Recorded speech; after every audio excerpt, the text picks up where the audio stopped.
Hey guys, welcome to Rad Tech Reviews. My name's Kyle. Today we're going to be talking about the Justice League of the DCEU. Tried to decide initially that I want to do a video on Joss Whedon's cut and Zack Snyder's cut separately, but I think I'll just kind of talk about both and compare and contrast a little bit. So go ahead and like and subscribe, comment down below, follow my Twitter and Letterboxd, both in the description down below. This whole situation is kind of a big deal in terms of movies in general, just because the fact that the Snyder cut happened at all is like unprecedented in film, as far as the fans clamoring for that to be a thing. And it actually took place in Warner Brothers and Max, or HBO Max at the time, or whoever allowed it to happen, allowed him to actually recut his take of the movie. And the fact that there was so much footage unused in the first place, and the initial theatrical cut by Joss Whedon's like less than an hour long, is insane. Secondly, the fact that the Snyder cut is so far and away better than the Joss Whedon cut is also just insane. But it is, in my opinion. I think the Snyder cut is practically perfect. I think it's one of the best superhero films of all time.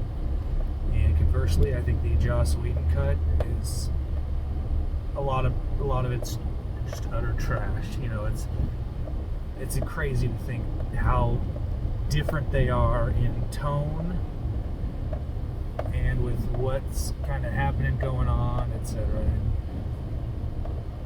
I'm very thankful that the Snyder cut happened, because I think it's so much. I will probably never watch the Joss Whedon cut again. I don't see any reason why. I think the Snyder cut is the only version of this movie that matters at this point. And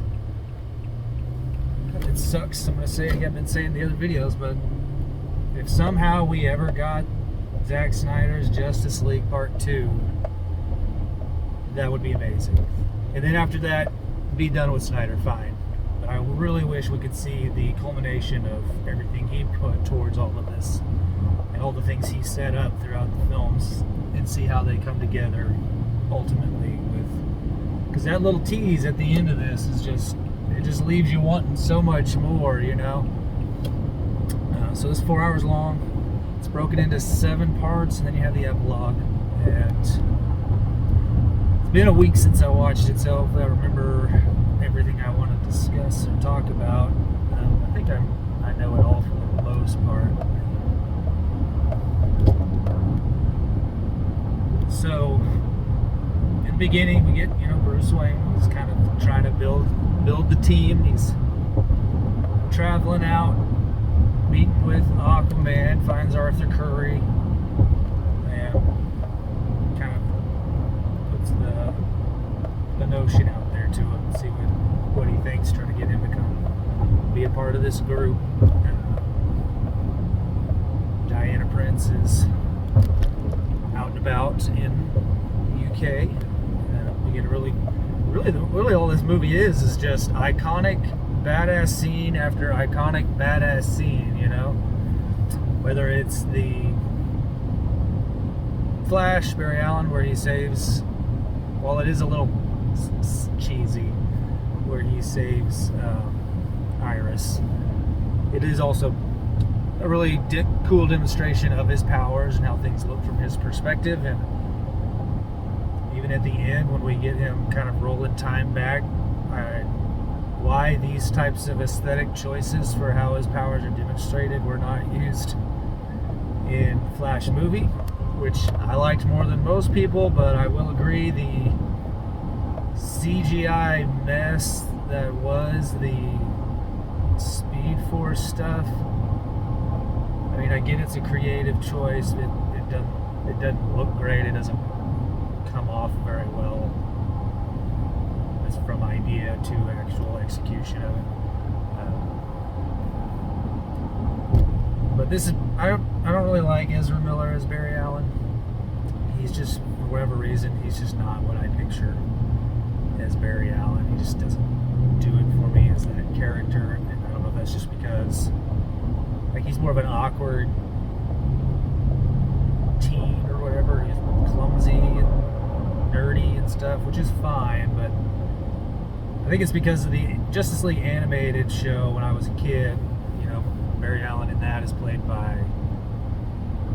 Is it Barry Allen in that, or is it Wally West? I don't remember. Either way, whichever version of the Flash that is, it's Michael Rosenbaum that does his voice, and it's a much more sarcastic, kind of witty, jokey version, and I much prefer that. I would much rather have that type of Barry Allen, who's a little cocky, you know, as opposed to a guy whose skill is to run really fast, but for some reason he trips on his feet all the time, like a baby deer.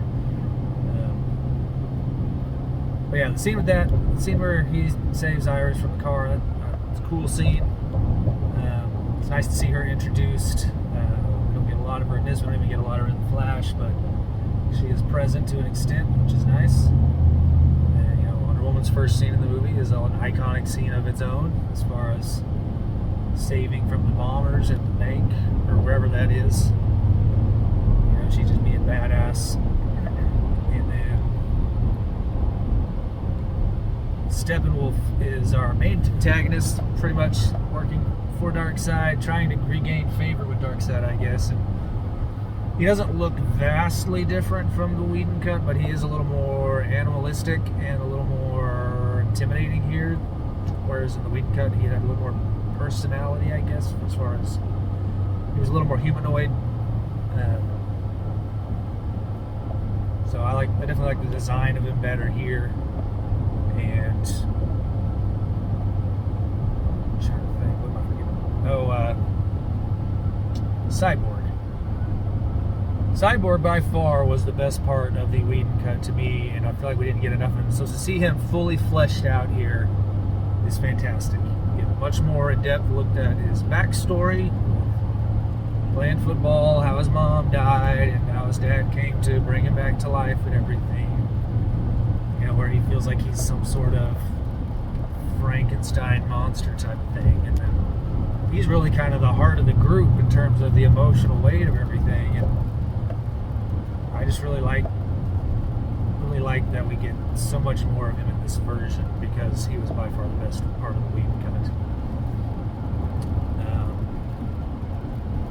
And then obviously Superman, nobody thought he was actually going to stay dead. Kind of use the mother boxes, which is a lot of people, I'm sure, would probably compare these to the Infinity Stones, because I don't know what existed first in the comics, but bringing several items together for one singular power, obviously there are going to be the comparisons there between Thanos and Darkseid, who are already basically doppelgangers of each other from DC to Marvel. There is one plot but one plot aspect that I don't understand, and that's the whole anti-life equation thing being on Earth. They found it on Earth a long time ago, and somehow they forgot what planet was on. That I don't understand, like how they forgot. You'd think they would have just, they have maps and things or whatever to chart it and mark it, and they would know exactly where it is from that point going forward. It's not like anybody lost their memory or anything. It's starting to rain here. Hopefully it doesn't affect the audio at all.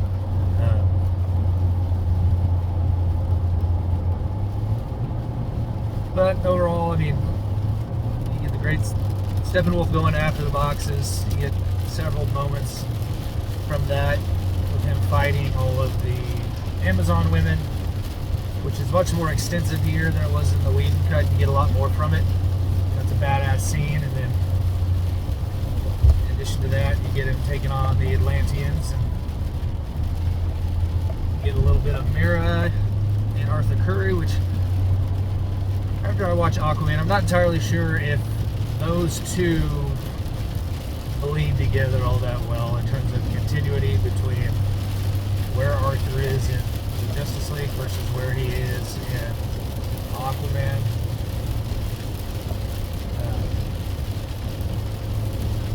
It almost feels like him and Mera don't have much of a relationship in terms of knowing each other in Aquaman, whereas clearly they talked and stuff before all that. It's the same with him using a trident as a weapon. You almost feel like in Aquaman he has literally no experience of using one of those to fight, whereas he clearly has one here and he's using it. I don't know where it came from, where he got it, but it is present. It is coming down really hard all of a sudden. Jesus.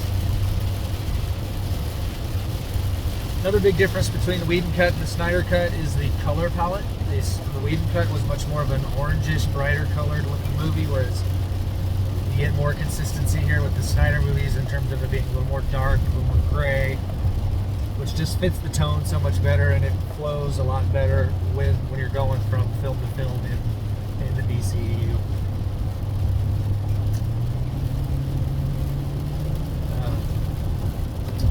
And all the scenes where we get to see kind of Darkseid and his kind of right-hand man, where they're talking to him in like that black, I don't know what you want to call it, it's substance of some kind that they're using as some sort of holographic thing, but that stuff looks badass, you know. And Darkseid himself, the character design from comic to this, looks fantastic. He looks fucking awesome.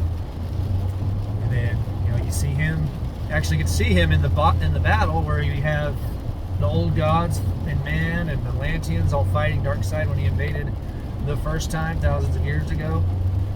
So like he was actually present there. They in the Whedon cut replaced him with the CGI version of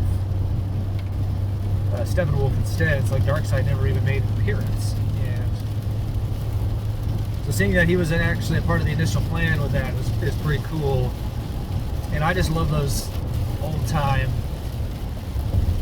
versions of everything as well, with Zeus and what's her name? Artemis. I think Artemis is one of the other gods in there. You get Ares, another glimpse of him for a little bit, and then you even get a Green Lantern in here. I don't know. I know this one is in the comics. I don't know what his name is.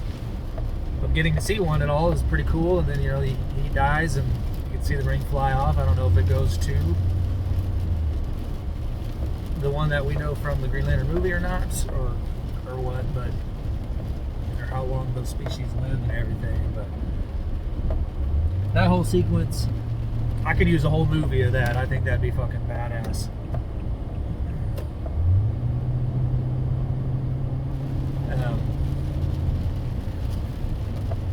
So then you fast forward, they bring Superman back to life using one of the mother boxes, and you get kind of a whole moment of he's kind of, for a minute, reprogrammed to an extent as far as not realizing who they are or what they're doing or all that kind of stuff. And so that fight works out pretty cool, and him versus Wonder Woman's probably the best part of it, you know. But clearly Superman is just way too OP. I mean, there's a reason why he's missing half the movie and why he's kind of out of commission even after that, because he's trying to emotionally find himself. So that's just one of those things you have to do in order to make the threat actually feel threatening, because obviously Superman himself squashed about anything Steppenwolf wanted to do from the get-go had he been around at the time. And then when they finally all come together and take each other, they're going to take Steppenwolf on and fight him, and a great battle that they actually end up losing. So when I first watched that, I was like, oh shit. And then you get Barry turning back time, and that whole sequence where he rewinds things is awesome. I love the look of it, the feel of it, music. It's just badass. And they take Steppenwolf down, and then they leave you teased with Darkseid, and you get the hero shot of all 7 of them there together.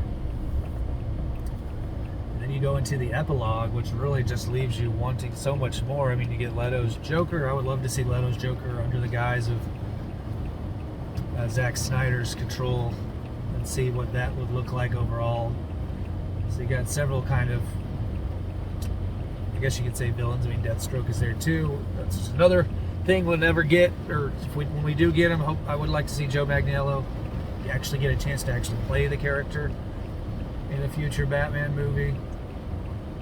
Deathstroke's always been one of my favorite villains and just comic book characters in general. Loved him on Arrow. Even in the Teen Titans cartoon when he had Slade, he's always been kind of a threatening Terminator type of guy. And that's pretty much it. I mean, it's 4 hours. It flies by pretty quick as you're going from part to part. And to me, it's up there, top 5 comic book movies all time. I'd probably have it top 2, fighting with Infinity War for me personally, as far as the 2 best comic book movies of all time. I'd probably lean Infinity War just because so much was built into that movie happening. The payoff is just fantastic, but the payoff of this, that it actually occurred and was put together, that there was so much footage left over for Snyder to put together. I don't know if we'll ever see anything like that again. It hasn't happened since. But yeah, I mean, this will definitely, not just as a great film, but it'll definitely go down in film history in terms of the precedent it might have set going forward. But overall, of course, I'm going to give this 5 stars. There's no reason why I shouldn't. So let me know what you guys think down in the comments, and that's it. So thanks, guys.